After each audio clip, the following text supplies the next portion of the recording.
रब तो वट देर का नाहे जे घुमाए महबूब मिठे जो मुल्को मिठो। रब तो वट देर का नाहे जे घुमाए महबूब मिठे जो मुल्को मिठो। आ सालन खांस कडाढी दिल दिल बर लया मांदी। आ सालन खांस कडाढी दिल दिल बर लया मांदी।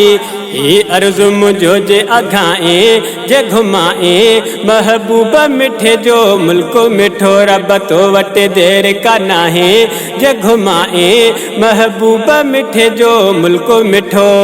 साईं ते सलवा तू पढ़ा मां रोज़े आडो ना तू चवा मां। साईं ते सलवा तू पढ़ा मां रोज़े आडो ना तू चवा। बटे लफ्ज़ उते जे लिखाए जे घुमाए महबूब मिठे जो मुल्को मिठो। रब तो वट देर का नाहे जे घुमाए महबूब मिठे जो मुल्को मिठो। आ सालन खांस कडाढी दिल दिल बर लया मांदी। आ सालन खांस कडाढी दिल दिल बर लया मांदी। ही अर्ज़ु मुझो जे अघाए जे घुमाए महबूब मिठे जो मुल्को मिठो। रब तो वट देर का नाहे जे घुमाए महबूब मिठे जो मुल्को मिठो। रब तो वट देर का नाहे जे घुमाए महबूब मिठे जो मुल्को मिठो। सिकंदे के ईसा लथिया हिन हीणा मुंहिंजा लथिया हिन। सिकंदे के ईसा लथिया हिन हीणा मुंहिंजा लथिया। तू हाल थु मुंहिंजो ॼाणे जे घुमाए।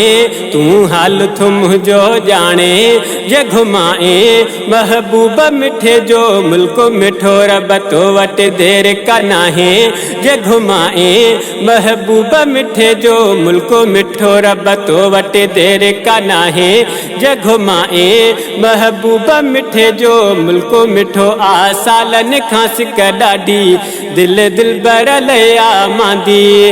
आ सालन खांस कडाढी दिल दिल बर लया मांदी।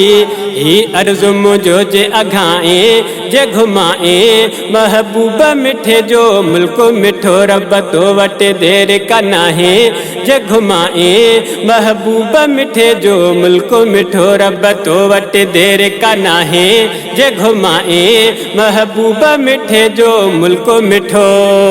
अब्दु समद तो दरिया सवाली मोटाई दे की न तू खाली। अब्दु समद तो दरिया सवाली मोटाई दे की न तू खाली। रब चाचड़ खे पहुँचाए रब चाचड़ खे पहुँचाए जे घुमाए महबूब मिठे जो मुल्को मिठो। रब तो वट देर का नाहे जे घुमाए महबूब मिठे जो मुल्को मिठो। रब तो वट देर का नाहे जे घुमाए महबूब मिठे जो मुल्को मिठो। आ सालन खांस कडाढी दिल दिल बर लया मांदी।